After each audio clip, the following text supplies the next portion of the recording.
सभी स्रोतों से प्राप्त आय, जिसे हम वार्षिक आय या सकल आय के नाम से भी जानते हैं, एक व्यक्ति की 7,20,000 है। वह एक ऐसे संस्था को दान करता है जहां दान की राशि पर 50% कर माफ है। देखिए यहां ध्यान रखिएगा, अगर कोई भी व्यक्ति किसी संस्था को दान करता है तो धारा 80G के तहत उसे छूट मिलती है। दान की राशि पर छूट कितना होगा ये डिपेंड करेगा कि आप किस संस्था को दान कर रहे हैं।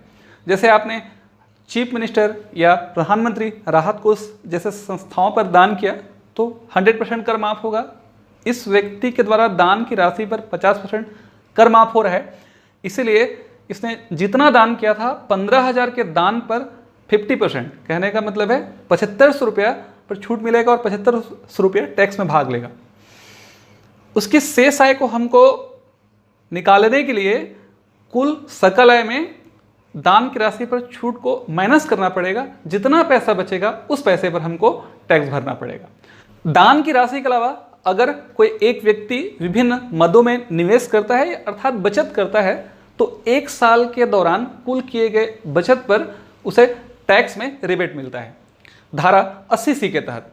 यहाँ जैसे यह व्यक्ति 3 अलग अलग मदों पर निवेश या बचत कर रहा है। भारतीय जीवन बीमा निगम में 20,000 रुपये निवेश किया जा रहा है। यहाँ ध्यान रखिएगा, कोई भी प्रकार की अगर बीमा आप कराते हैं और वह बीमा की राशि अगर वार्षिक में पेड की गई है तो उसे हमको डायरेक्ट जोड़ना है। अगर जमा की राशि मंथली दी गई है तो उसे आपको 12 से गुना करके वार्षिक बनाना पड़ेगा। त्रैमासिक दी है तो 4 से गुना करना पड़ेगा और छमाही दिया गया उसे 2 से गुना करके वार्षिक बचत में बदलना पड़ेगा। बचत को प्रोत्साहित करने के लिए सरकार डाकघर के माध्यम से विकास पत्र जारी करती है, जिसे हम राष्ट्रीय विकास पत्र कहते हैं। यहाँ पर ध्यान रखिएगा, जो राष्ट्रीय विकास पत्र होगा वो हमेशा ईयरली जारी किया जाता है। इस पर एक निश्चित ब्याज की राशि सरकार के द्वारा दी जाती है। कोई भी कामगार किसी भी क्षेत्र का हो, हर महीने उसके वेतन से उसके भविष्य की सुरक्षा के लिए एक निश्चित रकम काट ली जाती है, जिसे हम सामान्य भविष्य निधि या जीपीएफ या जनरल प्रोविडेंट फंड के नाम से भी जानते हैं। इस क्वेश्चन के अकॉर्डिंग अगर हम चलेंगे तो यहाँ देख सकते हैं कि वह व्यक्ति जिसको टैक्स पटाना है हर महीने उसके वेतन से 4,000 रुपया जीपीएफ में कट जाता है या सामान्य भविष्य निधि में कट जाता है। यानी एक महीने में 4,000 तो 12 महीने में 48,000। इन सभी बचत को हम जोड़ देंगे तो यहाँ पर बचत आ रहा है, कुल बचत आ रहा है 98,000। यहाँ पर एक बार मैं फिर से रिवाइंड कर देता हूँ, आप ध्यान रखिएगा, जितनी भी समय स्रोतों से प्राप्त आय होगी उसे हम सकल आय कहेंगे। सकल आय में दान की राशि पहले घट जाएगी, दान की राशि घटने के बाद जो शेष आय बचेगी उस शेष आय से हम बचत घटाएंगे। बचत किन मदों में किया जाएगा वो हर सवाल में आपको स्पष्ट रूप से दे दिया जाएगा। इस स्लैब के आधार पे हम चलते हैं तो 3 मदों में बचत करने के बाद कुल बचत हो रही है 98,000 रुपया। मोस्ट इंपॉर्टेंट फैक्ट और ध्यान रखना है, इस क्वेश्चन के अनुसार आप देख सकते हैं कि प्रश्न में सीधा स्पष्ट किया गया है कि बचत की सीमा 1 लाख रुपए है। मान लीजिए यहाँ जो बचत मेरा 98,000 आया है, 98,000 की जगह अगर मान लीजिए बचत 1,20,000 आता तो मैं शेष आय से 1,20,000 माइनस नहीं कर सकता, मैं अधिकतम 1 लाख तक ही बचत कर सकता हूं। चूंकि इस क्वेश्चन में 98,000 आया है इसलिए हम कर योग्य आय निकालने के लिए शेष आय से कुल बचत 98,000 को माइनस करेंगे। कर योग्य आय की गणना करने के लिए जो शेष आय है उस शेष आय से हम बचत को माइनस करते हैं। यहाँ 6,14,500 रुपया हमको प्राप्त होता है। 6,14,500 वह पैसा है जिस पर हमको कर की गणना करनी है या टैक्स पटानी। ध्यान रखिएगा, कर की गणना हम कैसे करेंगे, हर साल जब भी आप टैक्स पटाते हैं तो एक निश्चित स्लैब चेंज होता है। आप जिस क्वेश्चन को सॉल्व कर रहे हैं उस क्वेश्चन को बनाते समय ध्यान रखिएगा आपको एक निश्चित टैक्स स्लैब दिया जाएगा, उस टैक्स स्लैब के हिसाब से ही कर की दरों का निर्धारण होगा। इस क्वेश्चन के हिसाब से हम चलते हैं तो 2 लाख रुपए तक कोई भी कर नहीं है। मोस्ट इंपॉर्टेंट फैक्ट आपको समझना है, बहुत ज्यादा कंफ्यूजन क्रिएट होगा अगर ध्यान नहीं देंगे तो। जैसे मान लीजिए कि जो मेरी कर योग्य आय 6,14,500 आई है, मान लीजिए वो 3 लाख होती तो उसका मतलब यह होता कि उस कंडीशन पे 2 लाख तक तो कोई कर नहीं लगता, लेकिन जब 2 से 5 के बीच में अगर 10% है तो मुझे सिर्फ 2 से ऊपर की राशि का 10% निकालना होता। क्योंकि इस क्वेश्चन में इस लेवल को क्रॉस किया गया है, या हम कह सकते हैं जो राशि यहां आ रही है वो इस लेवल को क्रॉस कर रही है। तो इसका मतलब यह हुआ कि 2 लाख से लेकर 5 लाख के बीच में जितनी रकम होगी पहले उसका हम 10% निकालेंगे, उसके बाद वो फिर अगले स्टेप पे पहुंचेंगे। 2 से लेकर 5 के बीच में 3 लाख की राशि होती है, तो यहां ध्यान रखिएगा 3 लाख का हमको निकालना पड़ेगा 10%, या मैं जब 3 लाख का 10% निकालूंगा यहां पर 10/100, तो यहां पर वैल्यू निकल जाएगा 30,000। जब ये क्रॉस हो जाएगा लेवल, तो इस लेवल को क्रॉस करने के बाद हम अगले स्टेप में पहुंचते हैं। 5 लाख से 10 लाख के बीच में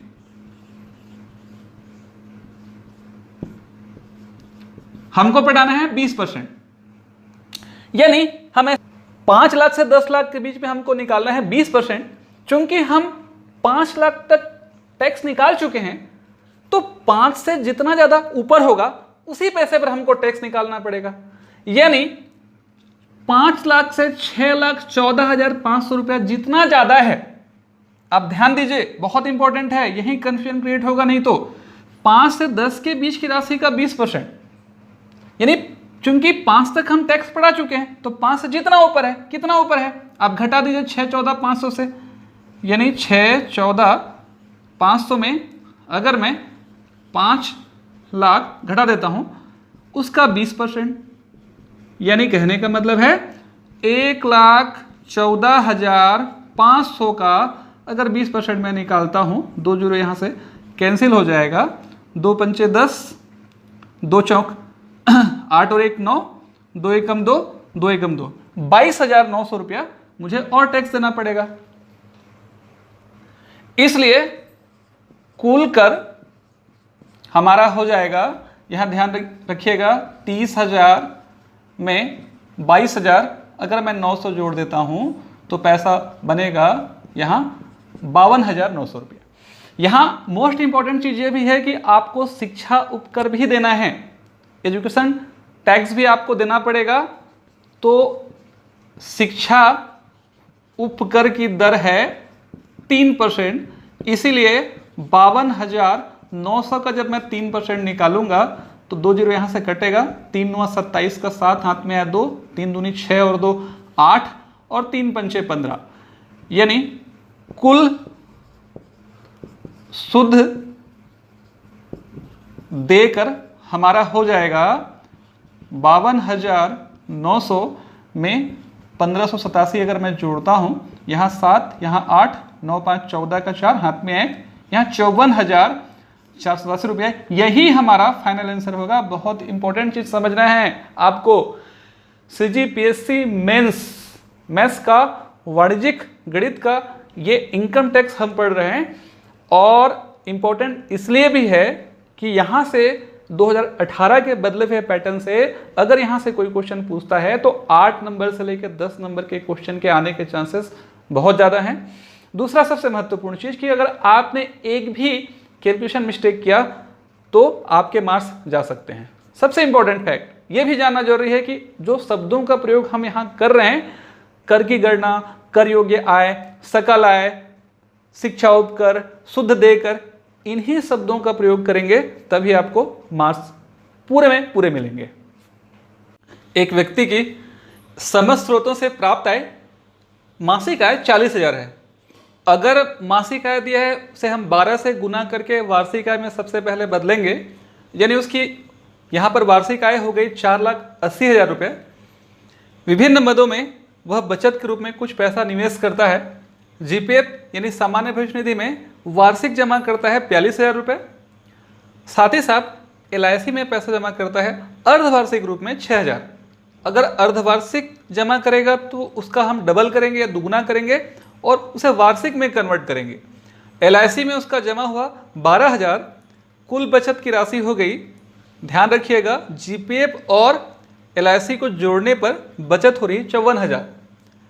कुल कर योग्य आय हमको निकालनी है तो सकल आय या वार्षिक आय से हमको बचत को घटाना पड़ेगा। जो पैसा हमारे पास बचेगा उस पैसे पर ही हमको टैक्स भरना पड़ेगा। तो 4,80,000 में अगर 54,000 घटाएंगे तो आपके पास कर योग्य आय हो जाएगा 26,000 रुपये, यानी 4,26,000 रुपये पर हमको टैक्स भरना पड़ेगा। जिस असेसमेंट ईयर का हमको टैक्स निकालना है उस असेसमेंट ईयर के लिए स्लैब जो है हमको क्वेश्चन में दे दिया जाएगा, दिया गया है कि इस क्वेश्चन के हिसाब से हम चलते हैं तो 2.5 लाख रुपए तक कोई कर हमको नहीं पटाना है, यानी 2.5 लाख रुपये तक आपको टैक्स लगेगा ही नहीं। 2.5 लाख से लेकर के 5 लाख तक की सीमा पर आपको 10% टैक्स पटाना है। तो देख सकते हैं कि जितने पैसे पर हमको टैक्स पटाना है वह 5 लाख के अंदर है, यानी इस लेवल के अंदर में ही आएगा। तो आप क्या कीजिए, 2.5 लाख से 4,26,000 कितना ज़्यादा है इसे निकाल लीजिए। कैसे निकालेंगे, 4,26,000 से 2.5 लाख कम कर दीजिए, 2.5 लाख तक तो आपको टैक्स लगा ही नहीं है, यानी इसे मैंने कम कर दिया तो आ गया 1,76,000 और इस पैसे पर हमको 10% टैक्स पटाना पड़ेगा, तो 10% टैक्स निकल गया 17,600। शिक्षा उपकर भी यहाँ 3% लग रहा है, यानी शिक्षा उपकर 17,600 रुपये का 3% 528 आ रहा है। 528 रुपये और 1,17,600 को हम जोड़ेंगे तो यहाँ टोटल शुद्ध आयकर 18,128 रुपये प्राप्त हो जाएगा। वर्ष के अंत में टोटल उसे 18,128 रुपये टैक्स भरना है। साथ ही साथ इस क्वेश्चन में यह भी बताया गया है कि वह व्यक्ति हर महीने अपने वेतन से अग्रिम कटौती के रूप में 16 रुपया कटवाता है, यानी एक महीने में अगर 1,600 रुपये कट रहा है उसके वेतन से, तो सामान्य सी बात है कि 11 महीने में 17,600 रुपया उसके वेतन से अग्रिम कर रूप में कट जाएगा। तो अंतिम माह में देय आयकर क्या होगा, कुल उसे पटाना है 18,128 रुपये टैक्स और उसने पटाया है 17,600 रुपया 11 महीने तक। तो अंतिम माह में यानी लास्ट मंथ में उसे टोटल आयकर देना पड़ेगा 528 रुपये। तो 2 प्रकार के प्रश्न होंगे, ध्यान रखिए 2 प्रकार के आंसर होंगे। कुल देय आयकर 18,128 होगा और अंतिम माह में देय आयकर 528 होगा। इस बात को समझिएगा कि जब आप मेंस के क्वेश्चन सॉल्व करते हैं, बार बार मैं समझा रहा हूँ, तो शब्दों का चयन बहुत सही तरीके से करेंगे। दूसरा चीज़, चूँकि कापी हमको बड़ी रहती है, चौड़ी रहती है, उसमें आप 2, 3, 4 भी फोल्ड कर सकते हैं। अपने हिसाब से आप डिसाइड कर लीजिए कि क्वेश्चन की लेंथ इतना होगा। आप 2, अगर 2 नहीं हो तो और एक छोटा फोल्ड करके क्वेश्चन को बना सकते हैं।